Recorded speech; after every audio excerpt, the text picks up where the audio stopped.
அனைவருக்கும் வணக்கம். நம்ம சேனலில் இன்றைக்கி பார்க்குறது என்ன அப்படின்னா, திருப்பதி தாங்க போனோம். திருப்பதி இப்போ போகிற வழியில் இது நம்ம அப்படியே லெஃப்ட் சைடில் போனோம் அப்படின்னா திருமலா அந்த டோல்கேட்டுக்கு போயிடும். அப்படியே மலைக்கு போகிறது. அதுலேயே ரைட் சைடில் கட் பண்ணணும் அப்படின்னா அந்த காரணம் போகுது பார்த்திங்களா, அங்கே மலை அடிவாரத்தில் கபிலேஸ்வரர்னு ஒரு டெம்பிள் இருக்குது. அது பார்த்திங்கன்னா வெதர் டைம்லாம் பார்த்திங்கன்னா நல்லா மழை நேரங்களில்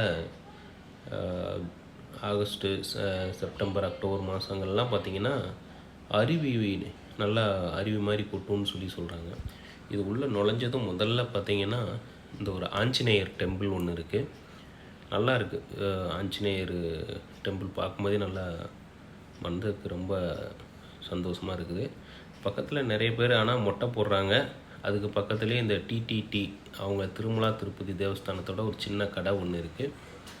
உள்ளே இதுதான் என்ட்ரன்ஸ். இதுதான் உள்ளே நுழையிறது. அந்த மெயின் ரோட்லேருந்து உள்ளே நுழையிற என்ட்ரன்ஸு. அப்படியே பார்த்திங்கன்னா இது முடிச்சதும் அப்படியே நம்ம சிவன் டெம்பிளுக்கு போயிடலாம். கபிலேஸ்வரர் டெம்பிள் இதுக்குள்ளே தான் இருக்குது. உள்ளே இதுதான் என்ட்ரன்ஸு. உள்ளே போகிறோம். போகிறதுக்கு முன்னாடியே நம்மாழ்வார் டெம்பிள் ஒன்று இருக்குது. ஒட்டின மாதிரி இருக்குது. முதல்ல நம்மாழ்வாரை தரிசனம் பண்ணிவிட்டு அப்படியே உள்ளே போகிற மாதிரி ஒரு ரோடு இருக்குது. நாங்கள் போகிற அன்றைக்கி கூட்டமே இல்லை, ரொம்ப ஃப்ரீயாக இருந்தது.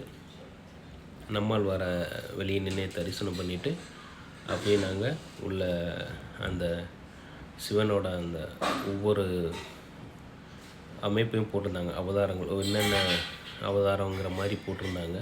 அவர் லிங்க ஸ்வரூபமாக இருந்தது.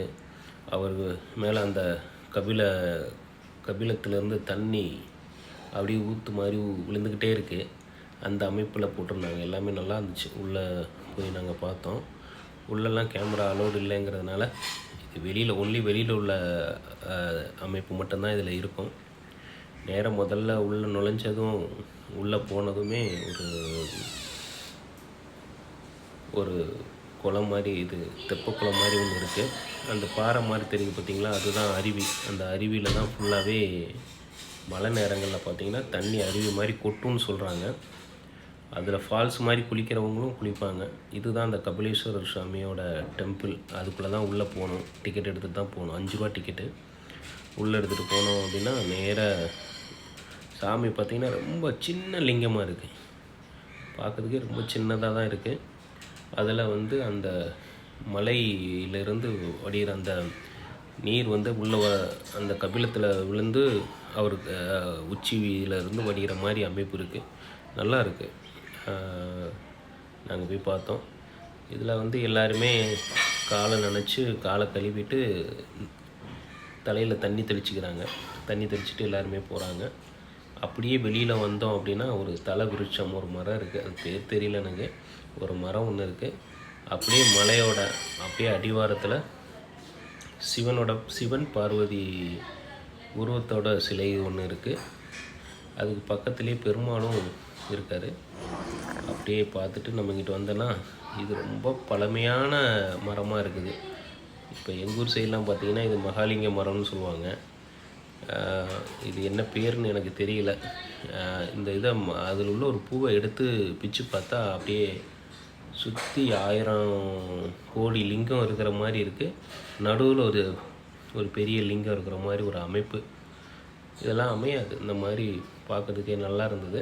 வெளியில் வரும்போது பார்த்திங்கன்னா குரங்குகள் நிறையா இருக்குது. ஆனால் யாரையும் எதுவும் டிஸ்டர்ப் நம்ம பண்ணலைன்னா அதுவும் பண்ணாது. நல்லாயிருக்கும். இதை முடித்ததும் அப்படியே நாங்கள் என்ன பண்ணிட்டோம் அப்படின்னா நேராக திருமலாவுக்கு கிளம்பிட்டோம். இது போகிற வழியில் இது ஒரு அடிஷ்னலாக பார்த்தோம். எங்களுக்கு கொஞ்சம் நல்லா அமைதியான இடமா இருந்துச்சு. நாங்கள் இதோட நிறைய டைம் போயிருக்கோம். ஆனால் இந்த டைம் தான் ஃபஸ்ட் டைம் பார்த்தோம்.